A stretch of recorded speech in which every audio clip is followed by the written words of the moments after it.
Hi friends, இன்றைக்கி நானும் ஷர்வா துரு அழகாக ரெடியாகி கந்தசாமி கோயிலுக்கு தான் போயிருந்தோம். எங்கள் கூட இந்துவுமே வந்திருந்தாங்க. ரொம்பவே ஜாலியாக இருந்துச்சு. நல்லா சாமி கும்பிட்டு நல்லா வேண்டிக்கிட்டோம்.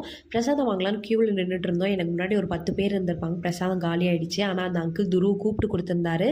ஷர்வாவுக்கும் ஒரு ஆண்டி கையில் எடுத்துகிட்டு வந்து கொடுத்துருந்தாங்க. நாங்கள் எல்லாருமே ஒன்றா ஷேர் பண்ணி சாப்பிட்ருந்தோம்.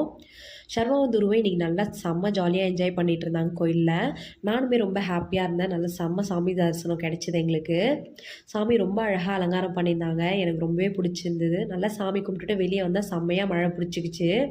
நாங்கள் எல்லாருமே ஒரு ஹோட்டலில் ஸ்நாக்ஸு, காஃபி எல்லாமே சாப்பிட்டு எல்லாமே ரொம்ப சூப்பராக இருந்துச்சு. நாங்கள் எல்லாருமே ஒன்றா இருந்ததில் எனக்கு ரொம்பவே ஹாப்பியாக இருந்தது.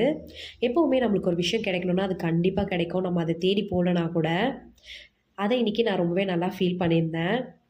இந்த ஹோட்டலில் தண்ணியில் துளசி போட்டிருந்தாங்க. பார்க்கவே ரொம்ப அழகாக இருந்துச்சு. அதோட ஸ்மெல்லுமே எனக்கு ரொம்ப பிடிச்சிருந்தது. இன்றைக்கி டே எனக்கு ரொம்ப சூப்பராக போச்சு. நம்மளோட சேனல் சப்ஸ்கிரைப் பண்ணுங்கள், பெல் பட்டனை கிளிக் பண்ணுங்கள், மறக்காத லைக் பண்ணுங்கள்.